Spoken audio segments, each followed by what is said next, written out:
when you start a new leadership job, how do you keep from rabbit holing into some project that seems incredibly important, but gets you really out of balance? And then you wind up having to recover a stumbling start 6, 8 weeks down the road. Often when you start, there are a pile of decisions, some of them seemingly on fire, that have to be made right now. And there's things that your team wants and your cross-functional partners and your boss. And it is really tempting to tune out the swirl and get really into something that is high priority.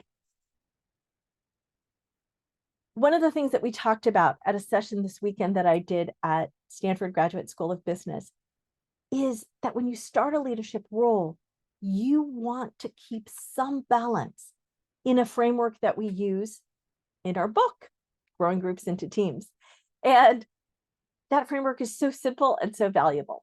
It's me, we, and world.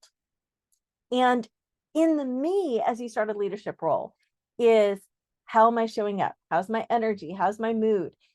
Have I reorganized my calendar so that I'm actually showing up at the right meetings that I need to show up at? Do I know what my specific goals are? Have I been reintroduced to the organization? Then there's a level of we, which is, what has my team promised?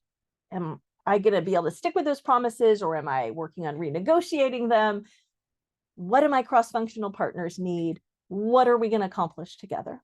And then there's world, which is, who cares what our team does? Who gets value from this?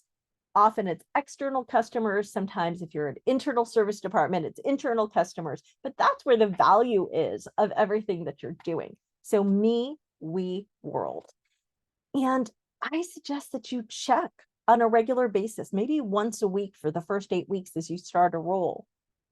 Where am I putting my energy? And is that appropriate, or should I make an adjustment for the next week?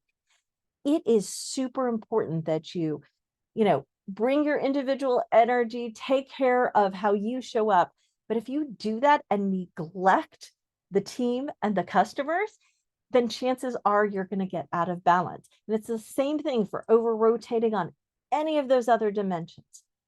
You won't have balance every single day, but over the course of a week, you want to make sure that as a leadership practice, and this will serve you for your whole tenure, not just as you start, that you have balance and alignment with what you're doing for yourself, the team, and your customers who are paying you to accomplish something.